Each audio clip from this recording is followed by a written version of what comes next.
back, everyone, to Heal Inside and Out.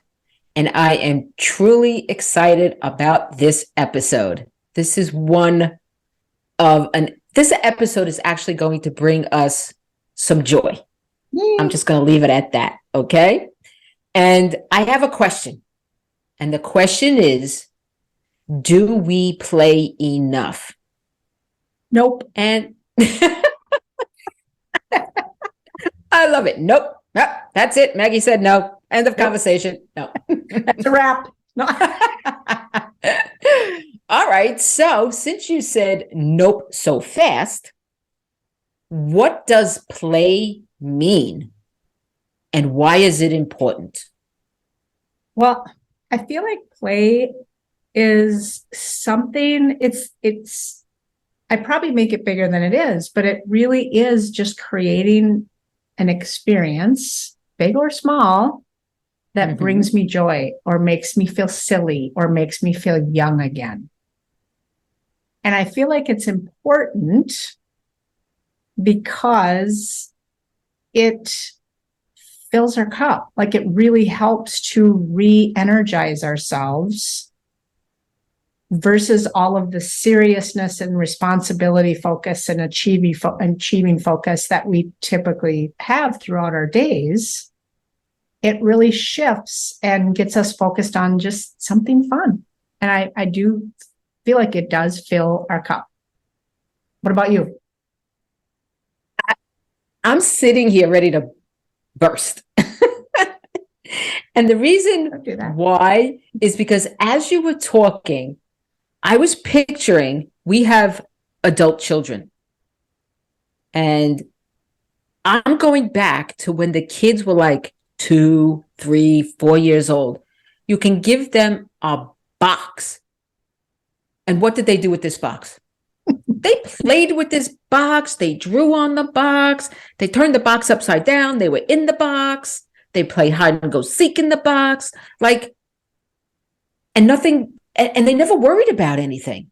They never thought about anything. They just had genuine fun. And that's what I was thinking about as you were talking. That is, you just painted I'm sorry, you just painted a perfect picture, a visual of what that can be, because they're literally just playing around, screwing around with a box that is like, the simplest thing ever. Okay, I gave my kids, because my parents did it to us, and I remember this because I was 5 and my sister was born. So as she started to grow, I got a little older. And I remember giving my sister a pot and a wooden spoon. Uh-oh. And she was playing the drums. So when my kids came along, I was just like, one day, of course, I'm cooking or whatever and pulling out pots, and I dropped the wooden spoon. And next thing I know, it was like a light bulb went off. It was like, oh, here you go. And she played for hours.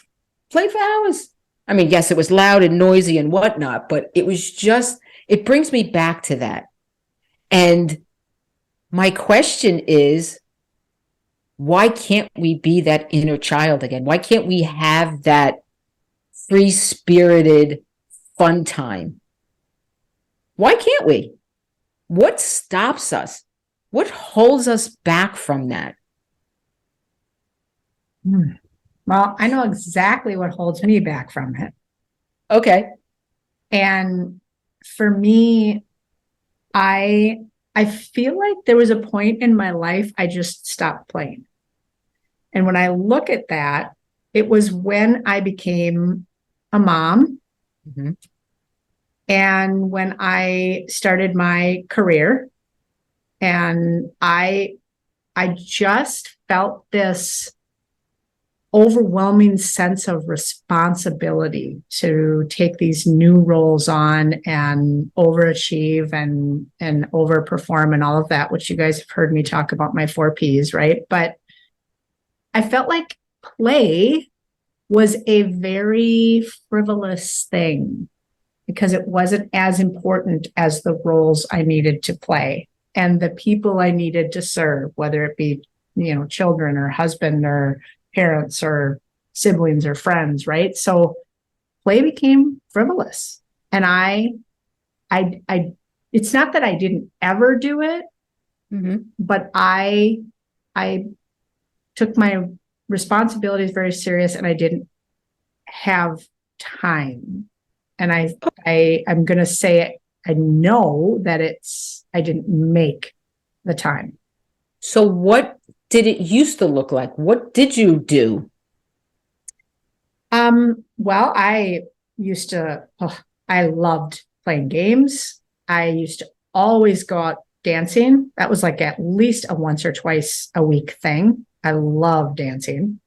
I loved either having friends over or going to friends' houses, and then that usually involved games or bonfire or something like that. But I used to just my daughter and I are huge Disney fans. So watching a Disney movie or doing a Disney puzzle or coloring in a coloring book.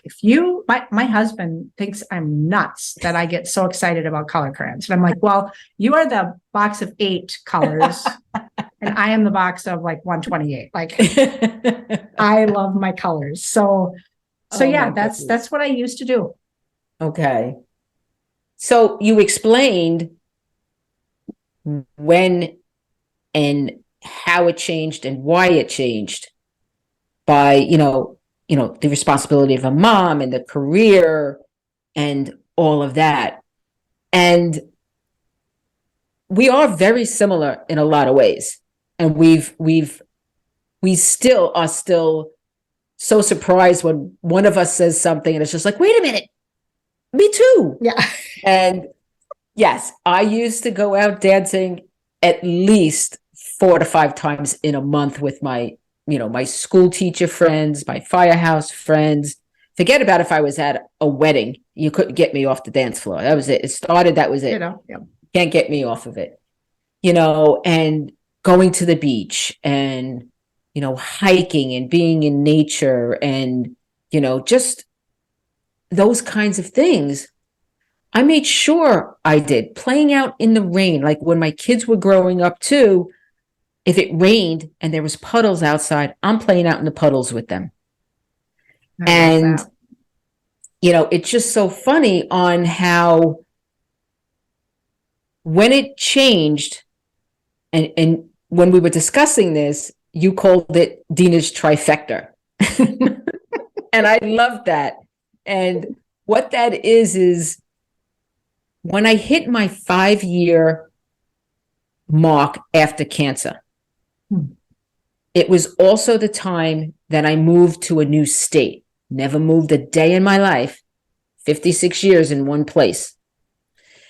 And now and also the trifecta was moving to a new state, the 5-year mark after breast cancer, the low energy, the full-blown postmenopausal part of my life now.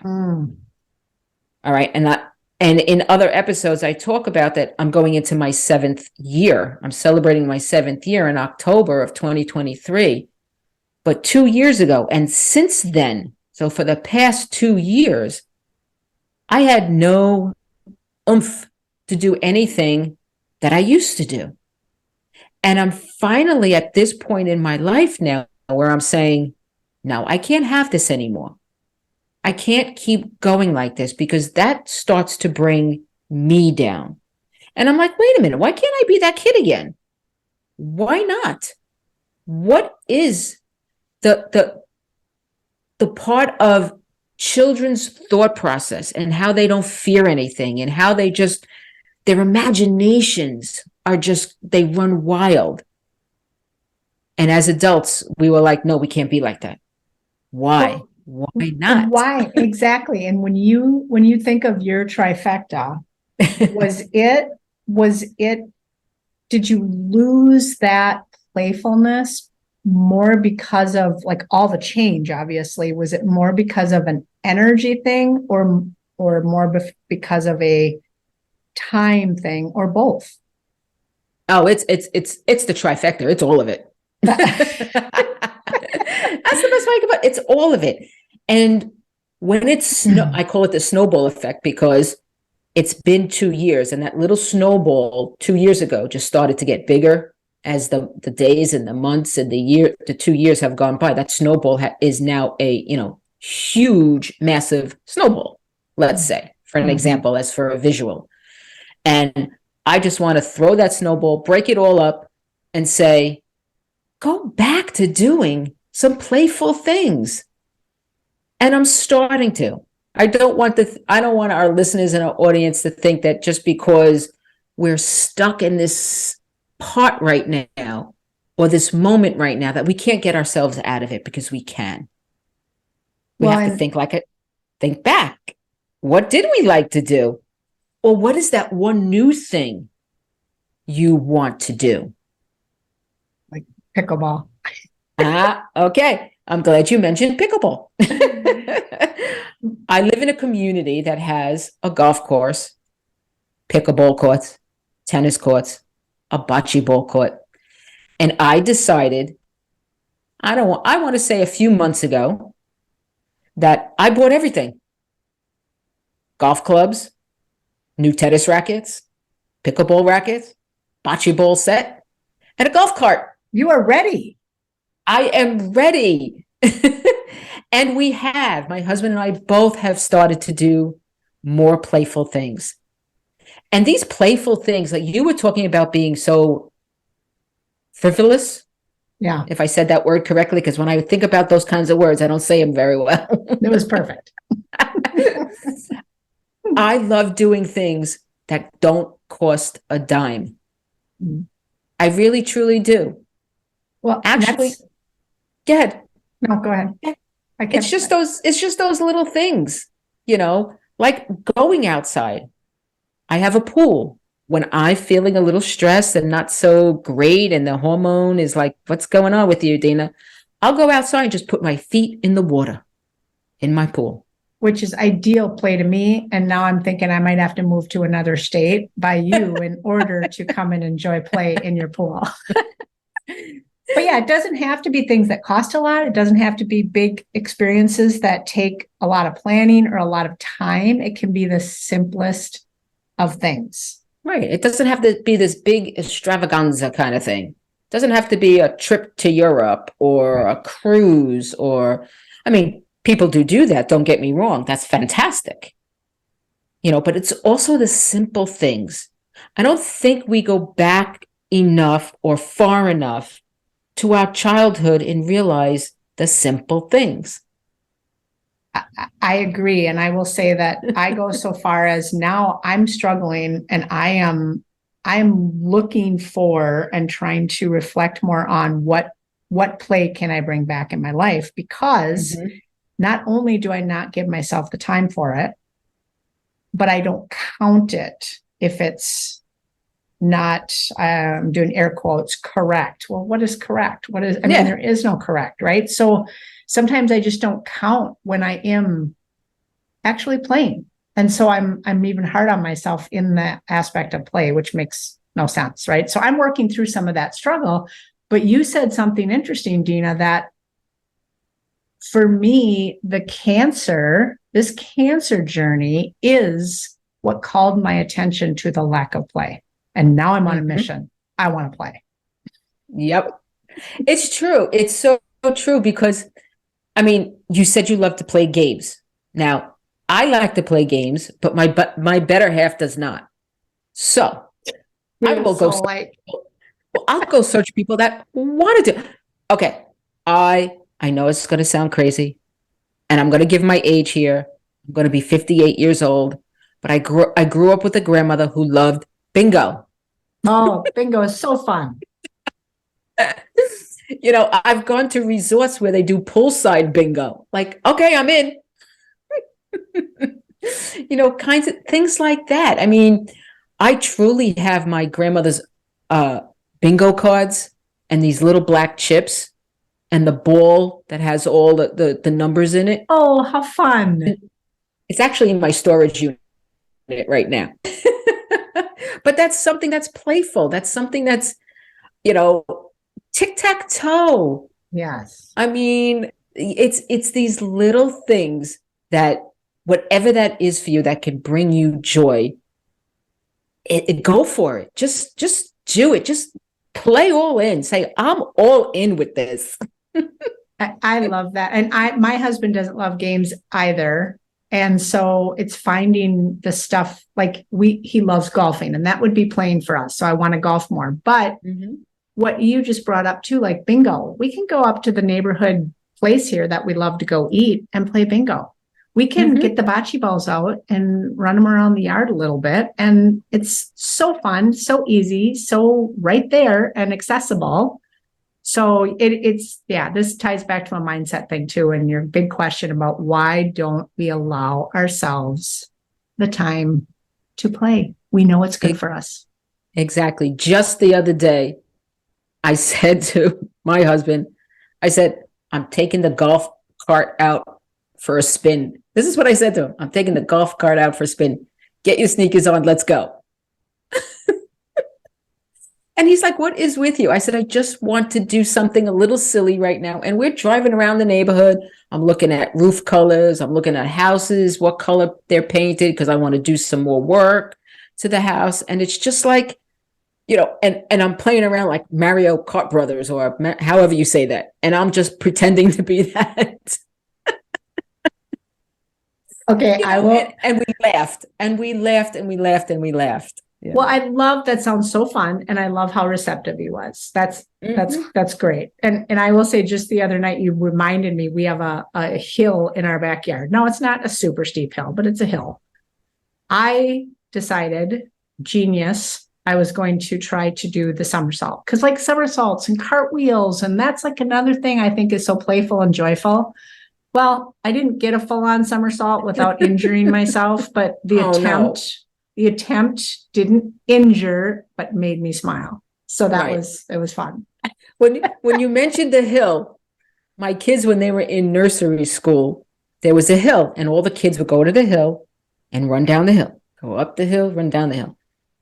So what I was imagining, what you were doing was laying across it like a log and roll. That's what I immediately said I should have done, because that one not somersault, been lower impact. So lower risk.